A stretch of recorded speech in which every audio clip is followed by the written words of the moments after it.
Everyone, my name is शीतल वर्मा और आज हम लोग पढ़ने वाले हैं हुमायूं और शेरशाह सूरी के बारे में। ये जो वीडियो लेक्चर है और जो मेरे पुराने लेक्चर्स हैं उन सबको अगर आप दोबारा देखना चाहते हैं या इन्हें डाउनलोड करना चाहते हैं तो आप हमारी वेबसाइट विज़िट कर सकते हैं जिसकी लिंक डिस्क्रिप्शन में है। अपार्ट फ्रॉम हिस्ट्री आपको अदर लेक्चर्स, अदर सब्जेक्ट के लेक्चर्स भी वहाँ पे मिल जाएंगे एंड गवर्नमेंट जो मैगजीन्स रिलीज़ करती है आप वहाँ से डाउनलोड कर सकते हैं। So please do visit. आज हम लोग हुमायूं जो कि सेकंड मुग़ल एम्परर था इंडिया का एंड शेरशाह सूरी, इन दोनों के बारे में पढ़ने वाले हैं। आज हम लोग हुमायूं से स्टार्ट करने वाले हैं जो कि एक मुग़ल रूलर था and he was son of Babur and he was coronated at a very young age of 23, जिन्होंने रूल किया था from 1530 to 40 and then from 1555 to 56। ये जो 40 से 55 का जो बीच का टाइम पीरियड है दैट इज़ 15 ईयर्स। इस टाइम पीरियड में हम लोग पढ़ने वाले हैं अबाउट शेर खां, दैट इज़ शेर शाह सूरी के बारे में, जो कि सुर एम्पायर इस्टेब्लिश करते हैं इंडिया में। अभी हम लोग हुमायूं से स्टार्ट करते हैं।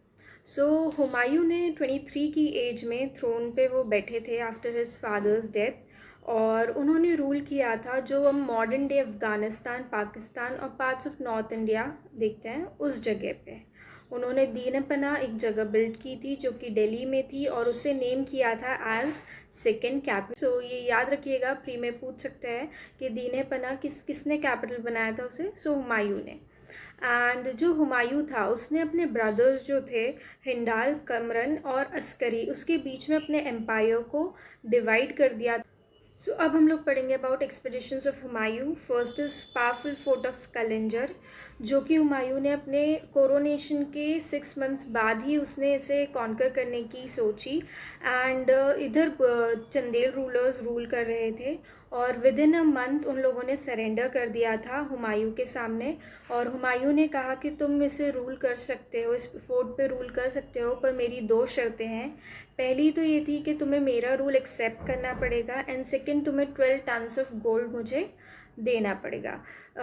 कलिंजर फोर्ट के साथ साथ ही हुमायूं ने बयाना, ग्वालियर और धौलपुर फोर्ट जो है उसे भी कैप्चर कर लिया था और ये सारे फोर्टें एक चेन की तरह आगरा को प्रोटेक्ट कर रहे थे from south. Next is battle of Dohariya जो 1532 में हुआ था और इस बैटल में हुमायूं ने डिफीट किया था महमूद लोधी को, Afghan of Bihar. Next is sage of चुनर। चुनर फोर्ट कहाँ पे है? It's in UP. इधर कौन रूल कर रहा था? शेरशाह सूरी। एंड इस फोर्ट को गेटवे ऑफ ईस्टर्न इंडिया भी कहा जाता है।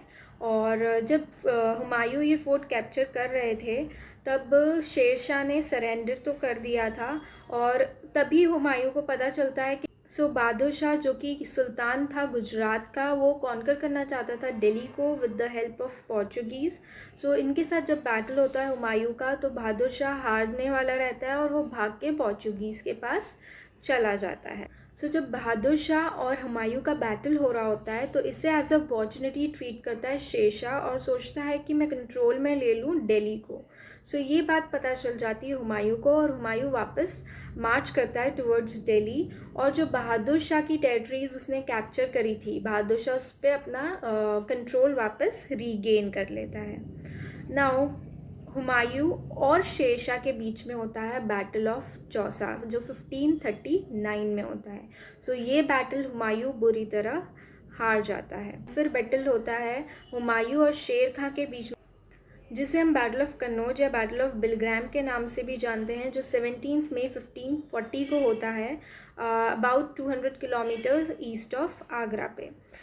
इसी बैटल में हुमायूं हार जाते हैं and this battle results in foundation of सुर एम्पायर इन इंडिया अंडर शेर Shah Suri and exile of Humayun in Persia for 15 years.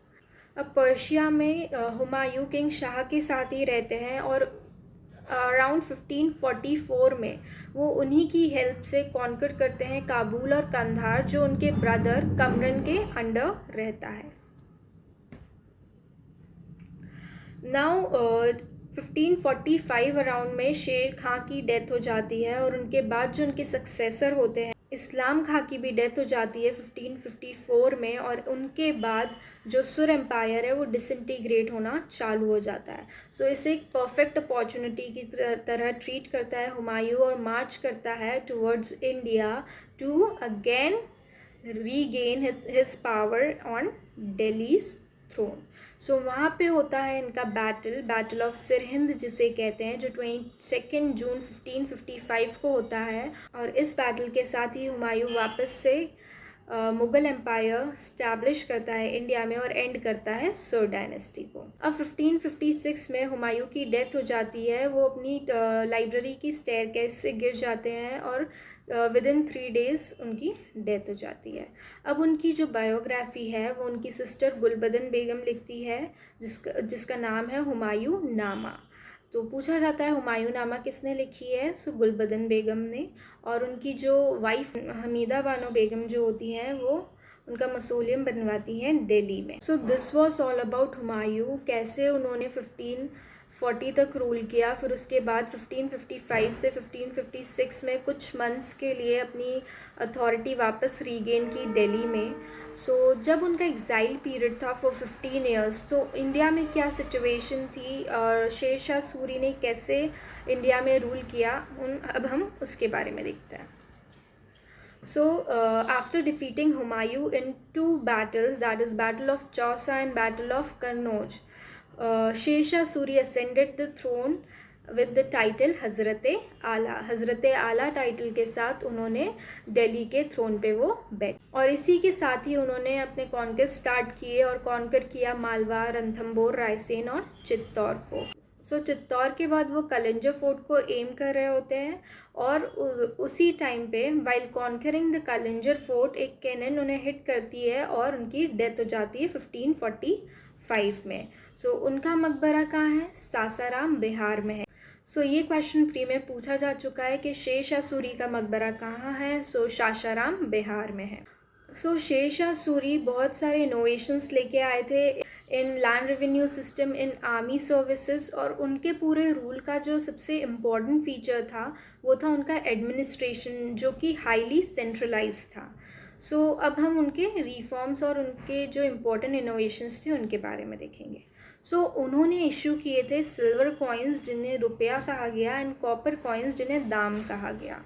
Now आप जो मैप में देख रहे हैं pink reason, that is Sher Shah Suri's empire. अब हम शेर शाह के एडमिनिस्ट्रेशन के बारे में पढ़ेंगे। उनका जो एडमिनिस्ट्रेटिव सिस्टम था वो सल्तनत पीरियड का जो एडमिनिस्ट्रेशन था उसके जैसा ही था। There were 4 main central departments, जिसमें दीवाने ओइजर था, it was related to revenue and finance. Then दीवाने अर्ज था जिसे अर्ज ममालिक संभालते थे, and it was related to military department. Then दीवाने इंसा जिसे दाबीर संभाला करते थे, and he worked as a secretariat जो रॉयल ऑर्डर इशू किया करते थे। दीवाने रिसालत जिसे सदर संभाला करते थे, and it was related to religious and foreign affairs. So Sher Shah Suri ने अपने पूरे किंगडम को 47 डिविजन्स में डिवाइड किया था, जिन्हें सरकार्स कहा गया। ये सरकार्स आगे परगनास में डिवाइडेड थी और ये परगनास विलेजेस में। अब इनको जो हेड करते थे वो पूरे जो वहाँ का लोकल एडमिनिस्ट्रेशन है, लॉ एंड ऑर्डर है, पीस है, उसको देखा करते थे। सो शेर शाह सूरी के पूरे एडमिनिस्ट्रेटिव स्ट्रक्चर का आइडिया हमें मिलता है एक बुक से जिसे तारीख़ शेर शाही कहा जाता है। सो जब जस्टिस की बात करते हैं तो सिविल केसेस की सुनवाई आमिर करता था और क्रिमिनल केसेस की सुनवाई काजी या मीरे आदल करता था। अब लोकल लेवल पे भी इन्होंने मुकद्दम्स को रख रखा था to find the local culprits, और अगर मुकद्दम्स फेल होते थे अपनी ड्यूटी में तो उन्हें पनिशमेंट मिला करती थी। Now next is land revenue reforms. So land revenue was fixed, हर एक यूनिट ऑफ लैंड के लिए लैंड रेवेन्यू फिक्स कर दिया गया था, जो जनरली 1/3 ऑफ प्रोड्यूस हुआ करता था। और ये पूरा लैंड मेजरमेंट, लैंड असेसमेंट किसके अंडर होता था? राजा टोडेमल के अंदर, जिसे हम आगे अकबर के टाइम पे भी पढ़ेंगे। सो उन्होंने इंट्रोड्यूस किया पट्टा और kabuliyat. Patta was like piece of paper जिसमें सारी इन्फॉर्मेशन होती थी about the type of crop, about the productivity of land, क्या क्या उसमें क्रॉप्स उगाए जा रहे हैं और क्या क्या कितना रेवेन्यू लिया जा रहा है, और इन सब के बारे में पीजेंट्स को भी सारी डिटेल नॉलेज होती थी। कबूलियत was deed of agreement with peasants. Now military reforms में उन्होंने क्या किया, उन्होंने जो रिक्रूटमेंट होता था सोल्जर्स का वो खुद सुपरवाइज करने लगे, और जो उन्हें सैलरीज दी जाती थी, सोल्जर को जो सैलरीज दी जाती थी वो कैश में दी जाने लगी। जो अब हमने अलाउद्दीन खिलजी के टाइम पे दाग और चेहरा सिस्टम पढ़ा था, वो यहाँ पे शेरशाह सूरी ने उस सिस्टम को रिवाइव किया। दाग क्या था? ब्रांडिंग ऑफ हॉर्स, एंड चेहरा descriptive role of soldiers. Now roads and trade.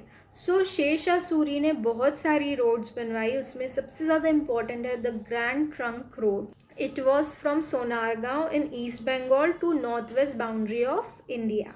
उन्होंने रेगुलर पोस्टल सर्विसेज स्टार्ट करवाई और कस्टम ड्यूटी का कलेक्शन भी स्टार्ट करवाया। ये जो कस्टम ड्यूटी थी ये 2 बार कलेक्ट की जाती थी, फर्स्ट जब गुड्स एंटर करते थे कंट्री में, and secondly at the time of sales of good.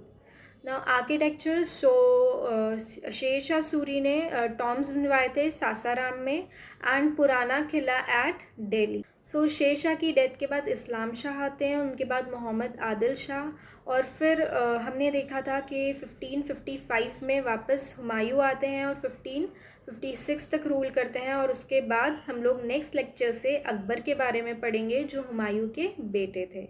So this is all for today, thank you, bye bye.